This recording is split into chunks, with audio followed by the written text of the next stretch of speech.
제발, 며느라. 이건 내 마지막 꿈이야. 그러니까 제발 그러지 마라.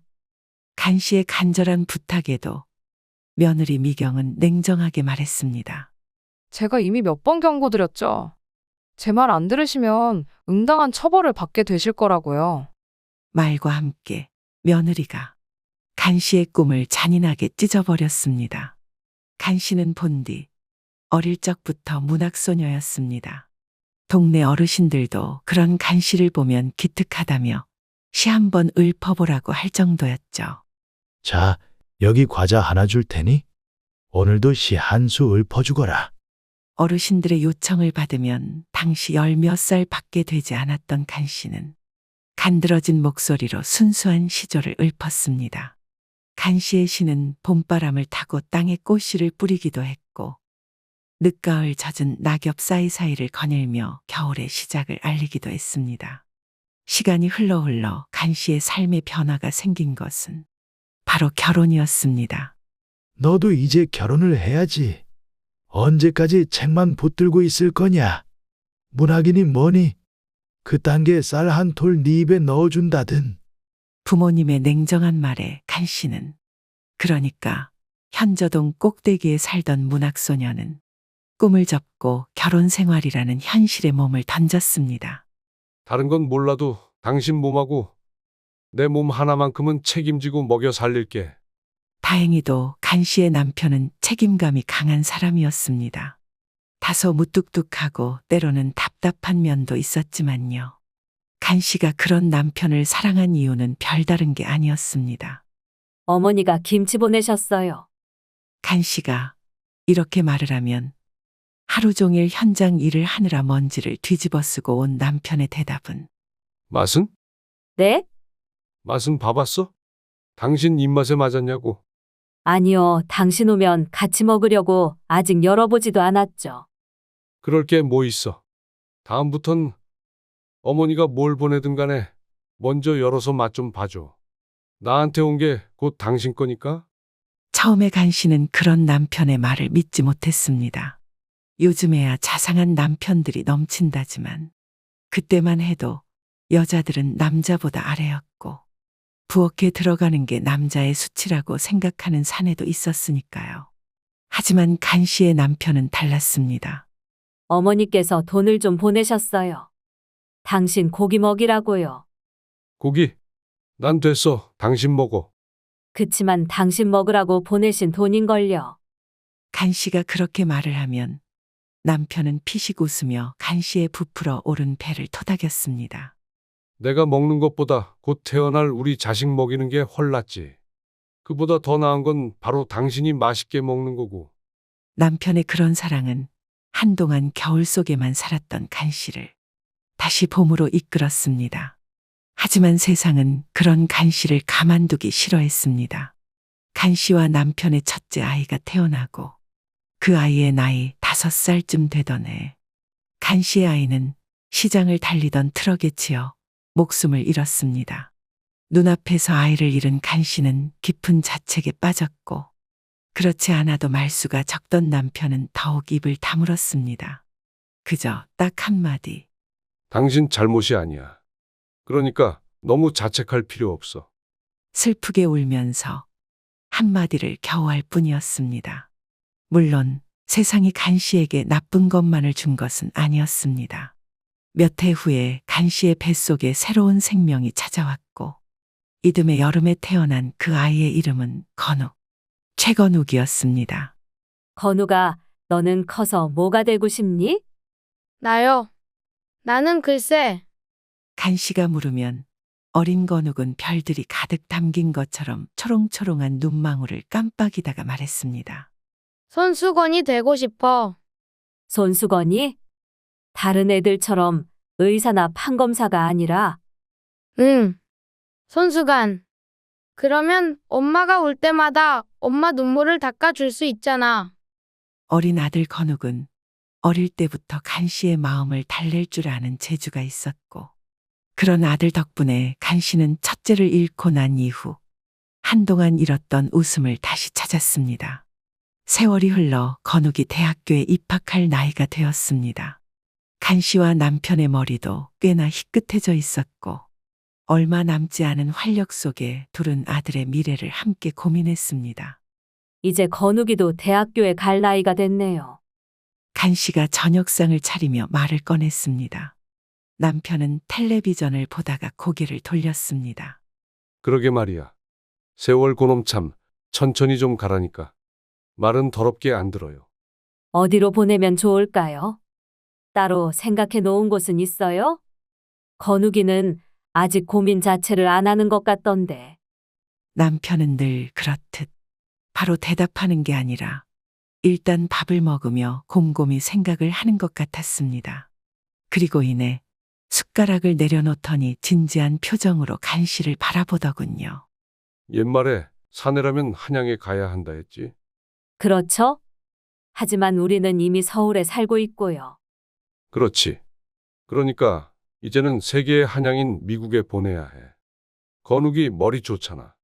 외국 나가서 큰 공부하는 것도 나쁘지 않을 것 같아. 간 씨는 놀라 숟가락을 떨어뜨릴 뻔했습니다. 미국이요? 그럼 우리랑 떨어져 지낸다는 거잖아요. 비용도 비용이고.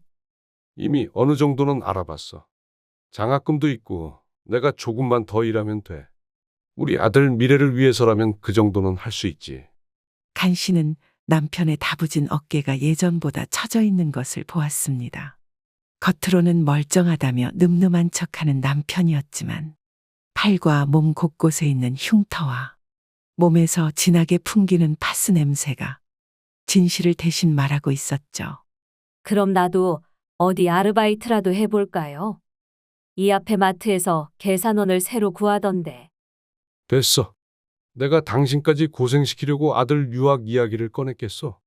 나한테 다 계획이 있으니까 당신은 그냥 묵묵히 지금처럼만 해줘. 지금처럼만 하는 게 뭔데요? 간 씨의 물음에 남편이 잠시 곰곰이 생각하더니 답했습니다. 우리 집안에 봄처럼 있어주는 거지. 바깥일에 지쳤을 때 따뜻한 봄처럼 늘 찾아와 주는 거. 하여간 말은 원래 이러지 않던 양반이 나이가 드니 너스레만 늘었네요. 간 씨의 말에 둘이 깔깔대며 웃었습니다. 무뚝뚝하던 사람이 세월의 흐름에 따라 유순한 기름칠을 스스로 바르듯 그날 저녁 간 씨와 남편은 새로운 변화를 위해 아들 건욱에게 유학 이야기를 꺼냈습니다. 하지만 기쁘게 유학을 받아들일 줄 알았던 건욱의 반응은 예상과 달랐습니다. 싫어요. 나 유학 안 가요. 싫다고? 아니 왜? 남들은 미국까지 유학 보내준다고 하면 아주 좋다고 쌍수를 들 텐데. 집에서 너무 멀잖아요. 그렇게까지 멀어지면 우리 엄마 허리는 누가 두들겨줘요? 엄마가 좋아하는 산꼭대기 카페는 또 누가 데려가 주고요. 건욱은 고개를 푹 숙이고 말을 이었습니다. 게다가 아빠도 이제 나이 드셨는데 무리하게 일하시면 건강에 안 좋아요. 그냥 한국에서 대학 다닐게요. 여기도 좋은 대학 많아요. 아들의 말에 남편은 무어라 말을 하지 못했습니다. 차라리 철없는 이유로 싫다고 하면 좋았을 것을. 저리도 성숙하게 애늙은이 같은 소리를 했으니 말이죠. 용기를 낸 것은 간 씨였습니다. 건우가 간 씨는 아들의 손을 꼭 잡았습니다. 말은 고맙다. 네 말 덕분에 오히려 난 너를 더더욱 믿고 신뢰할 수 있겠어. 그러니까 이번 기회 꼭 잡아서 미국으로 가라. 응? 하지만 엄마, 진짜 효도는 자기 앞가림 제대로 하면서 부모 걱정 안 시키는 거야. 효도는 그 이후에 해도 늦지 않아. 간 씨의 말에도 아들은 고민을 하는 것 같았습니다. 고민하는 아들의 손을 엄마는 부드럽게 잡았습니다. 걱정하지 말고 네 생각만 하고 다녀와. 엄마랑 아빠는 한국에서 건강하게 있을 테니까. 그렇게 아들의 유학이 결정되었고 아들 건욱이 미국으로 떠나자 간 씨는 한동안 잊고 살았던 적적함을 느꼈습니다. 예상은 했지만 집이 너무 조용해졌네. 밤이면 간 씨는 건욱의 방을 서성였습니다. 곁에 빈자리가 생겨버리니 그리움이라는 놈이 자꾸만 자기 자리를 요구했습니다. 마치 건욱의 자리가 원래 자기 것이었다는 듯이요. 어느 날 밤 간씨는 문득 허망하게 잃었던 첫째 아들이 생각났습니다. 살아있었다면 지금쯤 어떤 모습일까? 대학을 졸업하고 직장에 다니고 있을까? 아니면 결혼해서 자신에게 손주를 안겨주었을까? 머리가 복잡했습니다. 당신 왜 안 자고 있어? 간씨의 뒤척임을 느낀 남편이 침대에서 일어나 간씨에게 다가왔습니다. 첫째 생각이 나서요. 살아있었다면 지금쯤 30이 넘었을 텐데. 남편은 아무 말 없이 간씨를 안아주었습니다. 괜찮다더니 벌써 우리 아들이 그리운 모양이구만. 그립지 않을 리가 없죠. 간씨의 어깨를 토닥이던 남편이 이내 한 가지 생각을 해냈습니다. 그럼 뭐 재밌는 거라도 찾아봐. 취미 같은 거 말이야. 취미요? 당신도 나 만나기 전에 좋아했던 게 있었을 거 아니야. 간씨는 남편의 말에 문득 어릴 적 자신이 좋아했던 것을 떠올렸습니다. 문학. 어릴 땐 문학을 좋아했었죠. 남편과 대화를 나누던 간씨의 머릿속에는 어릴 적 동네 어르신들 앞에서 시를 낭송하던 때의 자기 모습이 스쳤습니다. 사람들 앞에서 기꺼이 나서서 재능을 뽐내던 때가요. 그때는 참 시를 좋아했었는데. 왜 아주 먼 일처럼 이야기해. 지금이라도 다시 하면 되잖아. 지금이요? 에이, 이제는 너무 늦었죠. 늦었기는? 남편이 간씨에게 부드럽게 미소 지었습니다. 그의 얼굴에는 함께한 세월만큼이나 깊이 패인 주름이 가득했습니다. 지금 당신 나이에 할 수 없는 건 유아용 의류 모델 빼고 없어. 막말로 앞으로도 20년, 30년을 더 살아야 하는데 지금부터 망설이면 되겠어? 남편의 말은 간씨의 두 눈의 생기를 불어넣어 주었고 다음 날 간씨는 동네 서점에 갔습니다. 오랜만에 찾은 서점은 예전과 달리 넓고 화려했습니다. 간씨는 문학 코너에서 시집 몇 권과 소설책을 골랐습니다. 새 책을 집어들어 본 지도 정말 오랜만이네. 어쩌다 도서관에서 빌려보던 책들의 쿠쿠한 향기와 달리 새 책이 주는 내음은 간씨의 마음을 몽글몽글하게 만들었습니다. 집에 돌아온 간씨는 테이블에 책을 펼쳐놓고 읽기 시작했습니다. 처음에는 어색했지만 점점 글에 빠져들었죠. 그리고 어느 순간 자신도 글을 써보고 싶다는 생각이 들었습니다. 나도 간만에 한번 써볼까? 간씨는 노트를 꺼내 자신의 이야기를 써 내려가기 시작했습니다.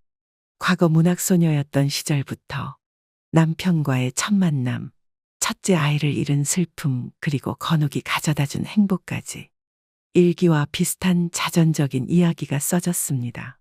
글을 쓰다 보니 시간 가는 줄 몰랐고 정신을 차렸을 때는 남편의 퇴근 시간이 되어 있었습니다. 나왔어. 밥은? 남편의 물음에 간씨가 화들짝 놀라 펜을 놓고 엉거주춤 일어났습니다. 아이고, 깜빡했네요. 금방 차릴게요. 간씨가 황급히 일어났습니다. 남편은 그런 간씨가 거실에 펼쳐놓은 책과 노트를 보고는 피식 미소를 지었습니다. 괜찮아. 내가 뭐 해먹을 게 있나 볼게. 하던 거 마저 해.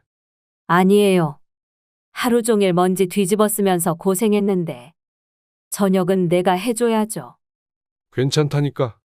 우리 문학소녀님은 마저 지필 작업에 힘쓰세요. 남편이 미소와 함께 부엌으로 향했습니다. 간씨도 그런 남편을 보며 웃을 수밖에 없었죠. 식사를 간단히 마치고 온 남편이 간씨의 곁에 앉았습니다. 간씨가 기다렸다는 듯 입을 열었죠. 내가 쓴 글이에요. 한번 봐볼래요? 그래? 어디 보자. 남편은 간씨의 노트를 들여다보더니 이내 인상을 찌푸렸습니다. 응. 글씨가 영 알아보기 힘든걸. 아이 참, 그게 중요한가요? 간씨가 남편의 팔을 툭 치자 남편이 낄낄 웃었습니다. 농담이야. 잘 쓴 것 같은데? 솔직히 당신이 옛날에 시를 좋아했다길래 어느 정도인가 싶었는데 이제 보니 참말이네. 계속 써봐. 혹시 알아? 나중에 당신도 어디 TV에 나오는 사람들처럼 책을 출판하게 될지. 남편의 말에 간 씨는 자기도 모르게 웃음을 터뜨렸습니다. 헛바람 자꾸 넣을 거예요. 여하간 당신 말 덕분에 펜을 다시 잡아서 좋아요. 한동안 너무 적적했는데 집중할 게 생긴 기분이고요. 그렇다면 다행이네. 무튼 내일은 나 밥 얻어먹을 수 있는 거지? 아, 진짜? 한번 깜빡한 거 가지고 이러기에요? 남편과 함께 살아가는 재미는 물론이고 간 씨는 문학 취미 생활 덕분에 그리움에서 조금씩 벗어날 수 있었습니다. 아들과 화상 통화를 하면서도 예전보다 덜 울었고 건욱이 돌아올 날을 기다리며 자신만의 이야기를 써내려갔습니다. 엄마, 요즘 얼굴이 좋아 보이세요. 무슨 좋은 일이라도 있어요? 오죽하면 화상 통화를 하던 아들 건욱이 알아볼 정도였죠. 남편이 기다리지 않고 먼저 입을 열었습니다. 네 엄마가 요즘 글을 쓰고 있다. 처음에는 나한테 몇 개를 보여주더니 요즘은 보여주지도 않더라고. 정말요? 저도 읽어보고 싶어요. 다음에 방학 때 가면 보여주세요. 뉴욕 대생한테까지 보여줄 정도는 아니야. 그런 게 어디 있어요? 나중에 꼭 보여주세요. 약속이에요. 그래, 그럼 그때까지 더 열심히 써둘게. 간 씨는 아들이 돌아올 때까지 그리고 그 이후에도 건강하게 지내기 위해 자신만의 시간을 만들어가기 시작했습니다. 비록 집에는 빈자리가 있었지만 그 자리를 그리움이 아닌 새로운 꿈으로 채워나갔죠. 그렇게 마음을 잘 다스리며 시간을 보내던 간 씨에게 어느 날 아침 예상치 못한 소식이 날아들었습니다. 엄마, 드릴 말씀이 있어요. 건욱이가 평소보다 긴장된 투로 말했습니다. 흔치 않은 아들의 모습에 간 씨도 덩달아 긴장을 했죠. 무슨 일이니? 공부하다 무슨 문제라도 생긴 건 아니지? 그런 건 아니에요. 뭐라고 말씀을 드려야 하지?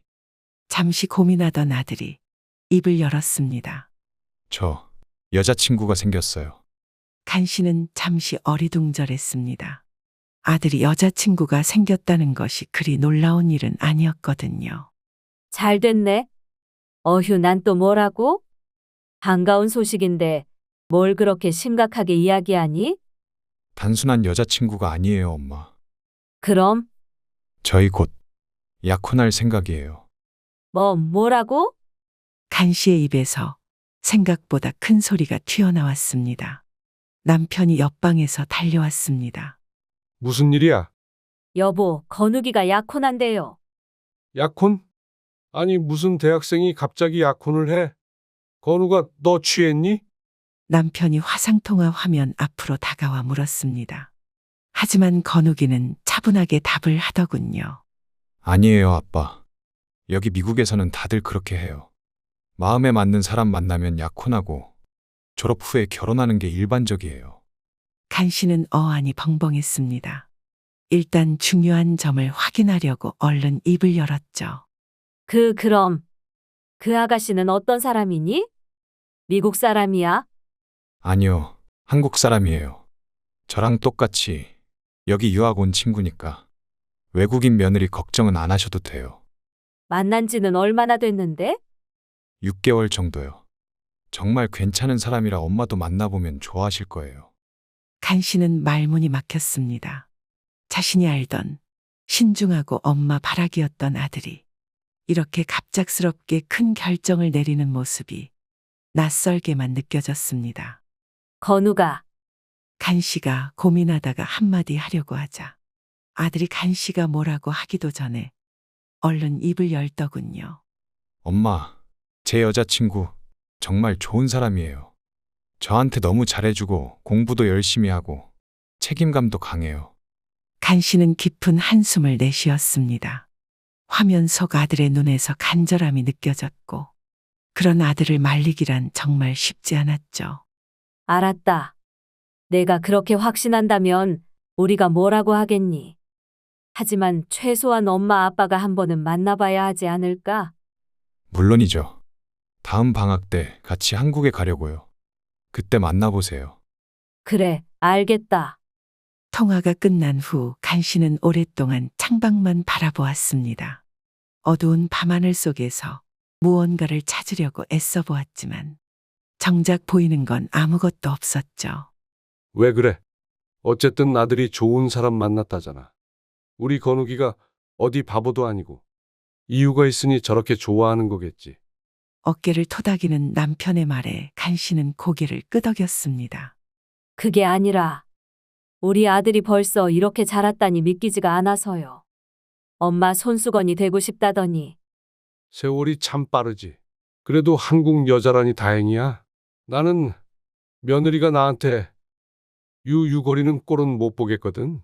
분위기를 풀어보려는 남편의 농담에 간씨도 미소를 지었습니다. 그것뿐이겠어요? 요즘 젊은 애들이 우리랑 얼마나 다른데요. 게다가 미국에서 지내고 있으면 사고방식도 아예 우리랑 딴판일 거고 여러모로 걱정은 되네요. 남편은 간씨의 머리를 부드럽게 쓰다듬었습니다. 걱정 마. 아직 만나보지도 않았잖아. 건욱이 그 녀석 분명 눈이 높을 테니 평범한 여자를 데려오지는 않을 거야. 당신은 어떻게 그걸 확신해요? 그야 날 닮았으면 보통 여자로는 만족 못할 테니까. 남편의 위로 덕분에 간씨는 웃음으로 마음을 가다듬었고 중간중간 아들의 소개로 아들의 여자친구와 영상통화도 함께했습니다. 어머니, 처음 뵙겠습니다. 저는 미국 이름으로는 크리스틴, 한국 이름으로는 김미경이라고 합니다. 미경이 정중하게 인사했습니다. 하지만 그 목소리에는 어딘가 거리감이 느껴졌습니다. 그래, 반가워요. 우리 건욱이가 아가씨를 아주 많이 칭찬하던데요. 감사합니다. 저도 건욱 오빠한테 어머니 이야기 많이 들었어요. 문학을 좋아하신다고요? 그냥 취미예요, 취미. 그래도 정말 대단하세요. 저도 여기서 문학을 전공하고 있기는 한데 쉽지 않거든요. 간씨는 나름 노력하며 대화를 시도했지만 어딘지 모르게 미경과는 계속 거리감이 느껴졌습니다. 그렇게 몇 개월이 지나 건욱과 미경은 미국에서 약혼식을 올렸습니다. 간씨는 비행기 표가 너무 비싸 참석하지 못했지만 영상통화로 함께했습니다. 약혼 반지를 끼워주는 건욱의 모습을 보며 간씨는 눈물을 참을 수 없었습니다. 내 아들이 약혼을 하다니. 게다가 그걸 직접 보지도 못하고. 이듬해 건욱과 미경은 학교를 졸업하고 한국에 왔습니다. 먼저 한국에서 가족들과 친지들을 모시고 결혼식을 올렸고 나중에 미국에서도 미경의 지인들을 초대해 작은 파티를 열 예정이라고 했죠. 마침내 직접 대면하게 된 미경은 간씨가 상상했던 것보다 훨씬 늘씬하고 아름다웠습니다. 키가 크고 몸매가 날씬했으며 당당한 걸음걸이와 또렷한 목소리가 인상적이었습니다. 어머니 이렇게 직접 뵈니까 너무 좋아요. 그래, 나도 좋네. 오느라 고생했어? 얼른 들어가서 좀 쉬자.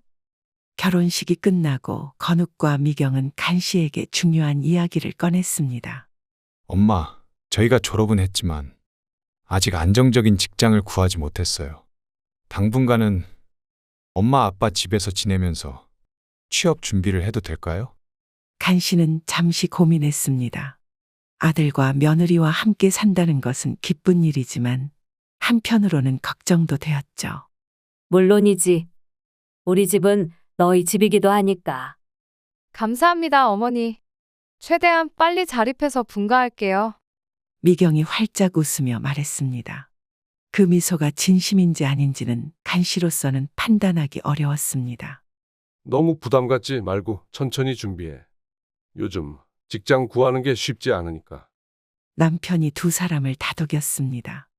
그렇게 건욱과 미경은 간씨의 집에 함께 살게 되었습니다. 처음에는 모두가 조심스럽게 서로를 배려하며 지냈습니다. 하지만 시간이 지날수록 생활 방식의 차이가 드러나기 시작했죠. 어머니, 저희 오늘 저녁은 밖에서 먹고 올게요. 친구들과 약속이 있어서요. 미경이 현관에서 구두를 신으며 한 말이었습니다. 하지만 이미 그때는 간씨가 아들 며느리를 위해 저녁 준비를 마친 후였어요. 그래? 이왕이면 식사 준비하기 전에 말을 해주지. 그럴 걸 그랬네요. 다음부터는 꼭 그럴게요. 죄송해요, 어머니. 미경의 말투는 예의는 갖추고 있었지만 어딘가 단호했습니다. 반박의 여지를 주지 않는 느낌이었죠. 그와 비슷한 일이 몇 번 더 벌어졌고 그때마다 간 씨는 말을 아꼈지만 마음속으로는 서운함이 밀려왔습니다. 서로 의사소통이 잘 안 되는 느낌이야. 사실 별것도 아닌 문제인데. 간 씨는 한숨을 내쉬며 자신의 서재로 들어갔습니다. 글을 쓰는 동안만큼은 복잡한 생각들을 잠시 잊을 수 있었거든요. 건욱이 유학을 떠난 이래로 계속 글을 써왔기에 벌써 쓴 글도 권수로만 5권이 넘었습니다. 그 두꺼운 노트들은 남들은 모르는 간 씨만의 보물이었습니다. 그래도 그동안 내가 헛세월을 보내지는 않았구나. 이렇게 혼자서 책도 쓰고 말이야. 비록 세상에 자신 있게 내보일 만한 글은 아니라고 혼자 생각했지만 그래도 그것들은 소중한 보물이었습니다. 그러던 어느 날 사건은 터지고 말았습니다. 그날 간 씨는 이른 오후 저녁거리를 사러 마트에 갔습니다. 건욱과 미경이 좋아하는 삼겹살과 상추, 깻잎을 장바구니에 담으며 생각했습니다. 며느리가 좋아하는 매운 고추장도 사야겠네. 비록 서로 다른 가치관으로 종종 부딪혔지만 간 씨는 나름대로 미경을 이해하려 노력하고 있었습니다. 무거운 장바구니를 들고 아파트로 돌아오는 길, 쓰레기장 앞을 지나던 때였습니다. 꼬마 아이들 서너 명이 모여 무언가를 가지고 놀고 있더군요. 정의의 칼날을 받아라. 야, 이거 던져봐. 엄청 멀리 날아간다. 아이들이 서로 노트를 둘둘 말아 칼싸움을 하고 있었습니다. 몇몇은 노트 종이를 찢어 비행기를 날리기도 했죠. 깔깔대는 웃음을 들으며 간 씨는 무심코 지나치려 했습니다. 그런데 뭐지? 문득 아이들이 던지는 노트의 색깔이 눈에 익었습니다. 초록색 표지에 작은 꽃무늬가 있는 노트. 간 씨가 글을 쓸 때 늘 사용하던 것과 똑같았습니다. 잠깐만. 간 씨가 황급히 아이들에게 다가갔습니다. 한 아이가 손에 들고 있던 노트를 잡아 확인해 보니 정말 자신의 글이 빼곡히 적힌 노트였습니다. 이거 어디서 난 거니? 이건 분명 내 노트인데. 간 씨의 갑작스러운 등장에 아이들은 깜짝 놀랐습니다. 네, 어디서 난 거냐고. 저희는 그냥 저기 쓰레기장에 버려진 거 주운 거예요. 맞아요. 저기 쓰레기장에 있길래 가지고 온 거예요. 아이들이 가리키는 방향을 보니 아파트 쓰레기장이었습니다. 하지만 이미 간 씨는 이성을 잃은 상태였죠. 왜 남의 소중한 글 노트를 멋대로 가지고 노는 거야? 이건 너네 장난감이 아니라고. 간 씨의 목소리가 점점 높아졌습니다. 무서워. 빨리 가자. 아이들은 겁에 질려 도망가 버렸습니다. 간 씨는 그들이 가리킨 쓰레기장으로 허둥지둥 달려갔습니다. 쓰레기장 한 구석, 정말로 간 씨의 노트들이 쓰레기 더미 사이에 처박혀 있었습니다. 그동안 열심히 써왔던 5권의 노트 중 2권은 아직 멀쩡했지만 나머지 3권은 이미 아이들이 가지고 노느라 이리저리 찢겨져 있었습니다. 이게 어떻게 이런? 간 씨는 믿을 수 없었습니다. 지난 3년간 건욱이 유학 간 후부터 차곡차곡 써온 자신의 이야기가 마음속 깊은 곳에 담아두었던 감정들과 애환들이 모두 쓰레기처럼 버려져 있었습니다. 떨리는 손으로 남은 노트와 찢어진 조각들을 모두 주워 담았습니다. 눈물이 핑 돌았지만 꾹 참았습니다. 누가 이런 거지? 대체 누가 이런 거냔 말이야. 누군지는 몰라도 집에 있는 식구들 중 한 명일 것이라는 생각에 발걸음이 집으로 향했습니다. 집에 도착했을 때 건욱과 미경이 거실에 앉아 있더군요. 오셨어요? 제가 짐 들어 드릴게요. 건욱이 반갑게 맞이했지만 간 씨는 대답 대신 손에 든 찢어진 노트들을 내밀었습니다. 이거 네가 버린 거니? 네? 갑자기 그게 무슨 말씀이세요? 건욱은 어리둥절한 표정이었습니다. 그때 미경이 자리에서 일어났습니다. 아, 그거 제가 버린 거예요. 왜 그러세요? 순진무구한 표정. 미경의 말에 간 씨는 눈을 크게 떴습니다. 뭐라고? 어머니께서 따로 다 쓰신 노트를 모아둔 줄 알고 버렸던 건데? 아니었나요? 미경은 정말 뭐가 문제인지 모르는 듯 했습니다. 그 때문인지 간 씨의 화는 더욱 치밀었습니다. 왜 남의 소중한 물건을 멋대로 버려? 버리기를. 간 씨가 악에 받쳐 소리를 질렀습니다. 단전에서부터 올라온 진심이었지만 목소리가 벌벌 떨렸죠. 저는 그냥 쓰레기인 줄 알았어요. 죄송해요. 전 그냥. 간 씨는 갈기갈기 찢어진 세 권 분량의 공책을 떨리는 손으로 미경의 눈앞에 들이댔습니다. 지난 3년간 내가 힘들게 써왔던 글이야. 우리 아들 생각하면서, 엄마 생각하면서, 아버지 생각하면서 그렇게 힘들게 썼던 글인데 그걸 네가 뭔데 버리냐고. 네가 대체 뭔데? 점점 상황이 심각해지자 건욱이 급히 끼어들었습니다. 엄마, 일단 진정하세요. 미경이도 일부러 그런 건 아니라잖아요. 건우가 너 지금 네 와이프 편을 드는 거니? 그게 아니라 서로 너무 감정이 격해지니까 그렇죠. 일단 이성을 찾으세요, 엄마. 이성을 찾으라니. 아들의 말이 그렇지 않아도 놀란 간 씨의 가슴에 대못을 박았습니다. 어떻게 네가 나한테 지금? 네가 어떻게 나한테 그렇게 말을 해? 간 씨는 더 이상 말하지 않고 방으로 들어가 버렸습니다. 문을 쾅 닫는 소리가 집안을 울렸습니다. 방 안에서 간 씨는 살아남은 두 권의 노트를 꼭 끌어안고 눈물을 흘렸습니다. 자신의 인생, 기억, 감정을 담은 글들이 쓰레기처럼 버려졌다는 사실이 너무나도 고통스러웠습니다. 저녁이 되자 남편이 퇴근했고 건욱으로부터 상황 설명을 들은 남편은 간 씨의 방문을 조심스레 두드렸습니다. 들어가도 돼? 간 씨는 대답하지 않았지만 남편은 천천히 문을 열고 들어왔습니다. 많이 속상했지? 듣자 하니 미경이가 실수를 했다면서? 실수라고 간 씨가 오느라 퉁퉁 부은 눈으로 말했습니다. 남의 물건을 마음대로 버리는 게 어떻게 실수예요? 아마 정리하다가 그랬을 거야. 요새 젊은 사람들은 미니멀 라이프니 뭐니 해서 필요 없는 건 버리잖아. 내 글이 필요 없다고 누가 정했는데? 당신도 알잖아. 내가 지난 세월 동안 얼마나 소중히 글을 썼는지. 그래, 알지. 아주 잘 알지. 남편은 간 씨의 어깨를 토닥였습니다. 나도 많이 속상해. 하지만 미경이도 일부러 그런 건 아닐 거야. 간 씨는 아무런 대답도 하지 않았습니다. 남편은 한숨을 쉬더니 이윽고 말을 이었습니다. 내일 미경이한테 얘기해 볼게. 좀 시간을 두고 진정되면 이야기하자고. 저녁 식사 시간 간 씨는 방에서 나오지 않았습니다. 남편이 음식을 가져다 주었지만 간 씨는 거의 손도 대지 않았죠. 다음 날 아침 남편이 미경을 불러 대화를 시도했습니다. 미경아, 어제 일은 정말 실수였니? 네, 아버님. 전 정말 몰랐어요. 오래된 노트가 쌓여 있어서 그냥 정리한다고 버린 거였는데 하필이면 그게 어머님께 소중한 물건일 줄이야. 때마침 간 씨가 물을 마시러 부엌으로 나왔습니다. 미경이 조심스럽게 다가갔죠. 어머님, 정말 죄송해요. 제가 잘못했어요. 전 정말 일부러 그런 게 아니라. 그만. 간 씨의 눈두덩이는 밤새 눈물을 흘려 벌겋게 부어 있었습니다.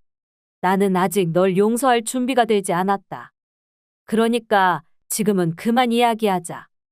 간 씨가 단호하게 방으로 들어가 버리자 남편과 건욱, 미경 모두 깊은 한숨을 내쉬었습니다. 네 엄마가 저러는 건 나도 살면서 처음 보는데 그만큼 상처가 깊은 모양이야.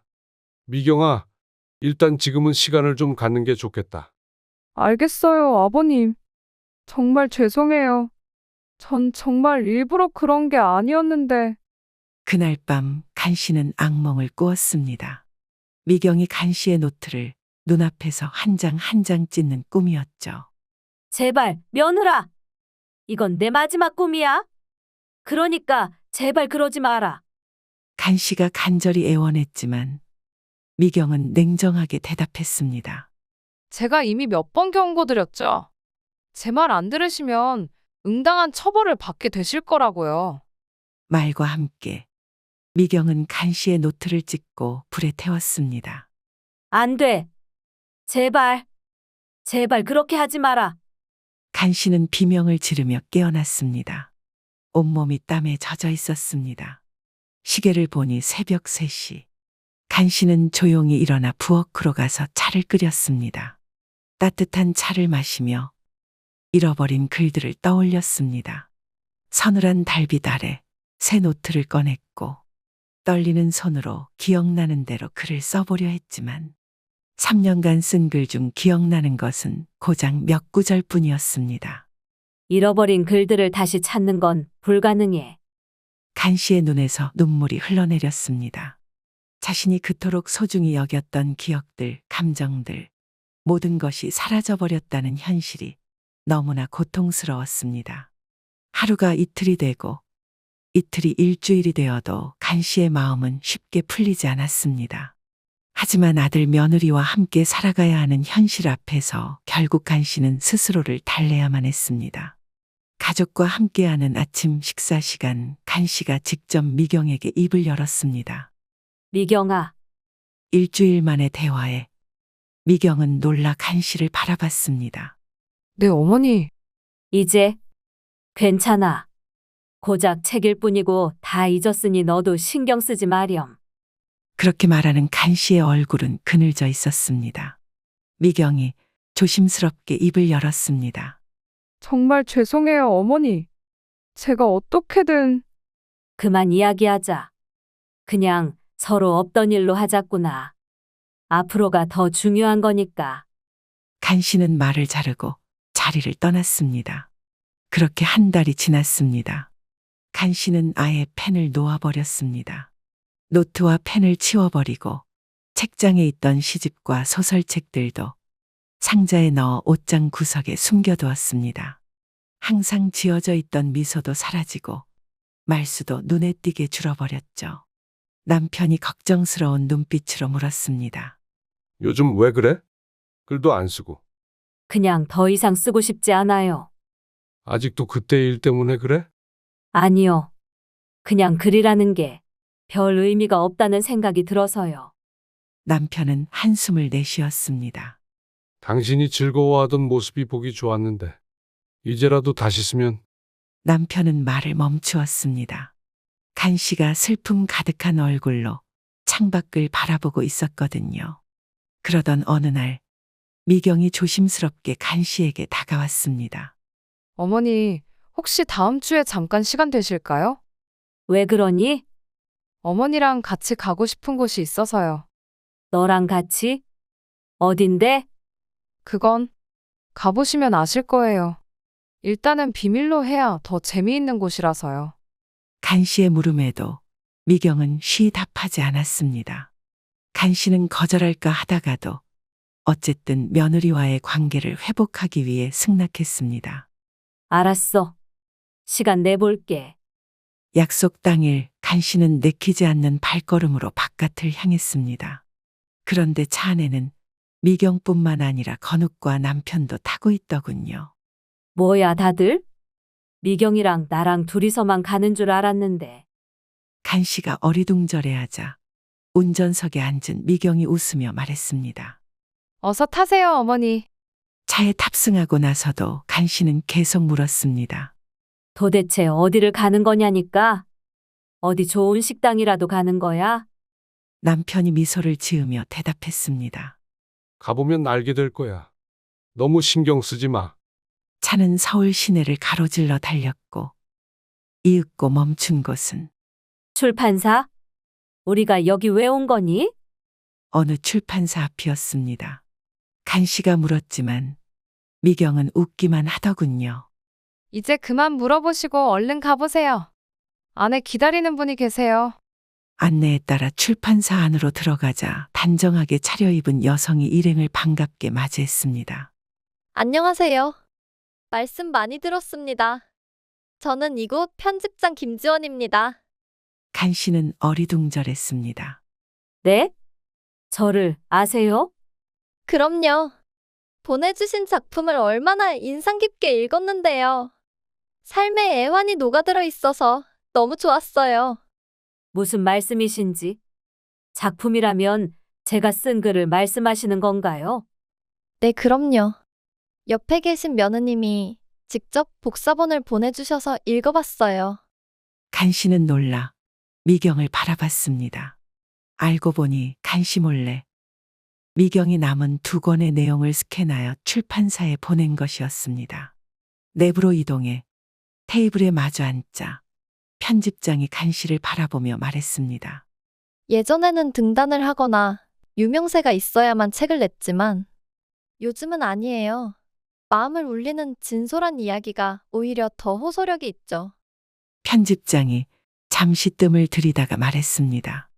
그런 면에서 작가님 이야기는 호소력과 울림이 있습니다. 저희가 정식으로 출판 제의를 드리고 싶어요. 편집장이 계약서를 내밀었습니다.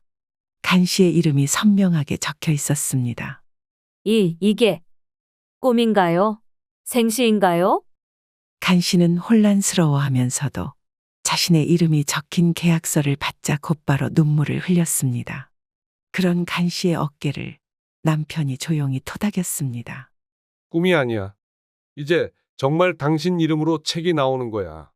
아들과 며느리는 그런 간 씨를 바라보며 눈물을 훔쳤습니다. 간 씨가 미경을 바라보자 미경이 눈물 가득한 얼굴로 말했습니다.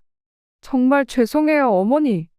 제가 어머니의 소중한 글을 망쳐버려서 이렇게라도 사죄를 드리고 싶었어요. 허락 없이 어머니 작품을 출판사에 보내서 죄송해요. 아니야. 간 씨가 미경의 손을 잡았습니다. 오히려 덕분에 내 이름으로 책을 낼 수 있게 됐잖아. 고맙다, 미경아. 몇 달 후 드디어 간 씨의 이름으로 된 책이 출판되었습니다. 초본 중 일부가 간 씨의 집에 도착했고 도착한 상자를 열어본 간 씨는 자신의 이름이 선명히 박힌 책을 조심스럽게 어루만져 보았습니다. 빳빳한 질감이 느껴졌습니다. 마치 서점에서 간 씨가 남의 이름으로 된 책들을 만질 때와 비슷하면서도 색다른 설렘을 안겨주었습니다. 곁에서 책을 살피던 아들이 상자 안에서 무언가를 발견했습니다. 엄마, 꽃잎이에요. 책을 담다가 상자 안에 같이 담겼나 본데요? 아들의 말에 간 씨가 미소를 지었습니다. 아들로부터 건네받은 꽃잎은 생생한 분홍빛을 봄날의 싱그러움을 그대로 담고 있었습니다. 마침내 간 씨의 인생에도 꽃피는 봄날이 찾아온 것입니다.